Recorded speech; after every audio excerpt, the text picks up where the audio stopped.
Hello everybody to lesson 25 of CSS for attractive design. In this lesson we will know the background of the CSS and how to manage that background. We will go here, for example, and I will say I will set the background, for example, for the body. Okay, so let's say the background for the body, or for the body. Okay, no problem. I'll see here body, and I will see here background. Okay, so the background, we have first of all something called URL. Okay, so the URL, we define the background image that we need to add it here. For example, I will add that background and I will save it. We'll see what we have. So here is the background that we have. It's repeated by default. Okay, so we could add here something called no repeat. Okay, no repeat, save it, refresh. There's no repeat. Great. So if you delete that one, it could be repeated. Also, we could add here the position of the image. For example, I will see top, then center, means it would be in the center of the top. Great. Or in the center,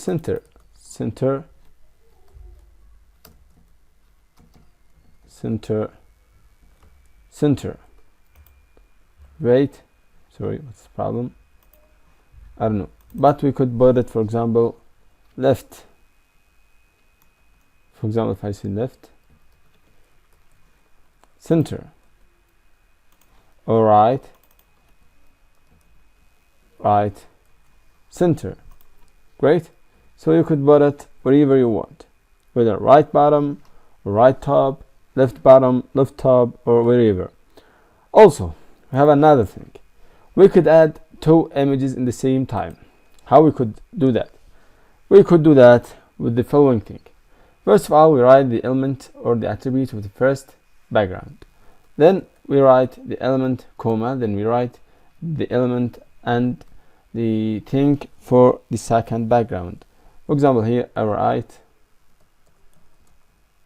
and I write 2.png means the second image, and I will say it would be left. Okay, then no repeat. Save it and refresh and see what we have. So we have two images. If we said they would be in the same place, let's say they would be right, center, as the previous one. Refresh. They are in the same. You could see here's something green. They are in the same place. Let's delete this one, center, and here's center. Save it, refresh. They would be in the same place. So this is how to create the background. We have, for this background element, we have all of them in this.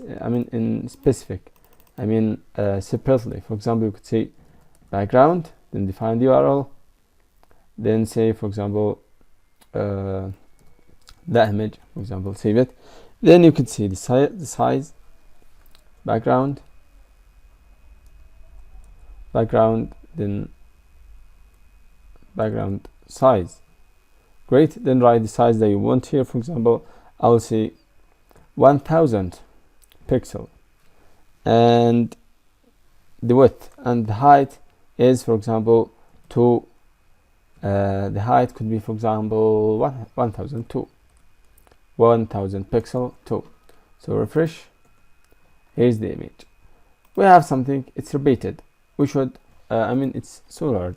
Let's see, it could be, for example, 400, and the other is 400. You see, it's repeated. We could cancel the repeated with that thing. Background, repeat, and you say no repeat.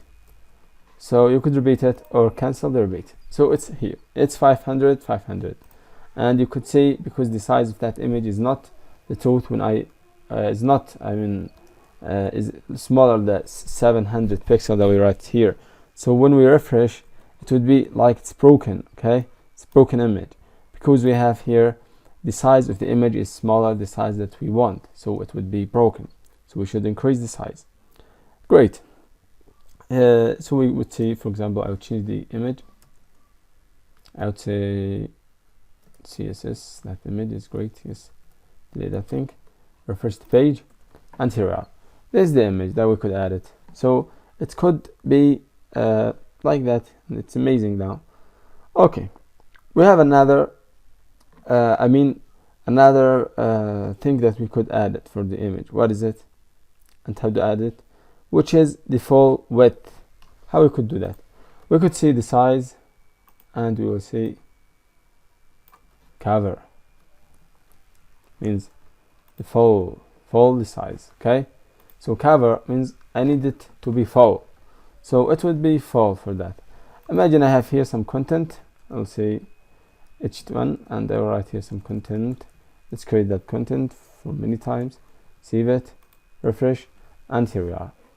So this is the image. It's so large. Okay, so it's cover means it's so large. Great. Let's roll back. Also, you could see, you could add the size, I mean, with percent. For example, you could see 100 pixel, sorry, 100%. Save it, refresh the page, and here we are. It's with percent. When you make it smaller, it will go small and small and small. As you go bigger, it will be bigger. It gets its size from the browser size. So thanks for watching. This is enough for this lesson, and see you in the next. Bye.